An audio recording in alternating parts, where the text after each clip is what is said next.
વાત વિકસતા ભારતની, વિશ્વ ફલક પર કેવી રીતે આગળ વધી રહ્યું છે ભારત, તેની કરીશું વાત.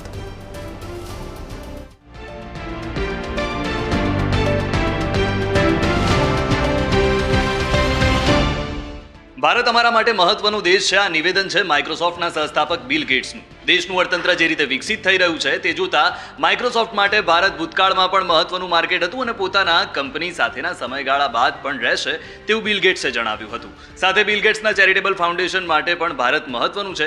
ભારતમાં તેઓ સતત લોકોપયોગી કામ ફંડ આપીને કરી રહ્યા છે. આથી ભારત તેમના માટે મહત્વનું છે. સાથે સાથે માઇક્રોસોફ્ટ માટે તેમની પ્રોડક્ટ વેચવા માટે પણ ભારત મોટું માર્કેટ છે. એટલે હકીકતમાં જમીની સ્તરે લોકોને મળતા ફાયદા માટે તેઓ કામ કરતા રહેશે તેવું બિલ ગેટ્સે જણાવ્યું. અમેરિકાના રાજદૂત એરિક ગાર્સેટીના મતે ભારત સમગ્ર વિશ્વને રિન્યુએબલ એનર્જી લાગુ કરવામાં પાછળ છોડી રહ્યું છે. ભારત અને અમેરિકાના ગ્લોબલ વોર્મિંગ સામે લડતના સામૂહિક પ્રયાસ મુદ્દે નિવેદન આપતા એરિકે આ મુદ્દો લોકો સમક્ષ મૂક્યો હતો. તેમના મતે ક્લીન એનર્જી અને સક્ષમ આર્થિક વિકાસના મહત્વના મુદ્દાઓ છે. તેમણે કહ્યું કે અમેરિકા અને ભારત સમગ્ર વિશ્વમાં સૌથી મહત્વના મિત્રો છે. વિશ્વના બે સૌથી મોટા લોકતંત્ર આટલા નજીક ક્યારેય નહોતા. આ બંને દેશો વચ્ચેની મિત્રતા તેમના નેતાઓને આભારી છે. તેમણે કહ્યું કે ભારત અને અમેરિકા સાથે મળીને ક્લાઇમેટ ચેન્જ સામે લડત આપતા રહેશે. હાલમાં જ નેશનલ ક્રિએટર્સ એવોર્ડમાં જાનવી સિંઘને એવોર્ડ મળ્યો અને આ એવોર્ડ પ્રધાનમંત્રી નરેન્દ્ર મોદીએ જાનવીને આપ્યો. એ સમયે જાનવીએ પીએમના આપણી પરંપરા પ્રમાણે પગે લાગી આશીર્વાદ મેળવવા પ્રયત્ન કર્યો હતો, પરંતુ પીએમએ પણ સામે જાનવીના પગે લાગી આશીર્વાદ મેળવ્યા હતા. એક ક્ષણને યાદ કરતા જાનવીએ કહ્યું કે આ ક્ષણ મને જીવનભર યાદ રહેશે, કારણ કે પીએમ મોદી દ્વારા તેના ચરણ સ્પર્શ કરવામાં આવ્યા હતા.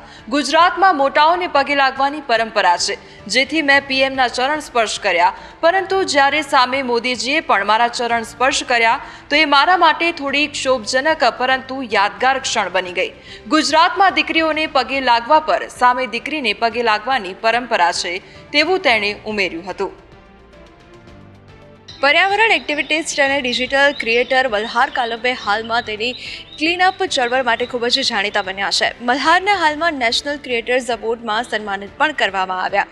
એ સમયે પીએમ નરેન્દ્ર મોદી સાથેની વાતચીત યાદ કરતા મલ્હારે કહ્યું હતું કે પીએમએ સફાઈ કામદારો માટે કચરાવાળા શબ્દને બદલીને સફાઈ સાથી શબ્દ પ્રયોગ કરવા કહ્યું તે તેને ખૂબ પસંદ પડ્યું છે. સફાઈ કરવી તે આપણા માટે જીવન જરૂરી પ્રક્રિયા છે, એટલે સફાઈ સાથીઓ તમારા અને મારા જીવનને સરળ અને સ્વસ્થ બનાવે છે.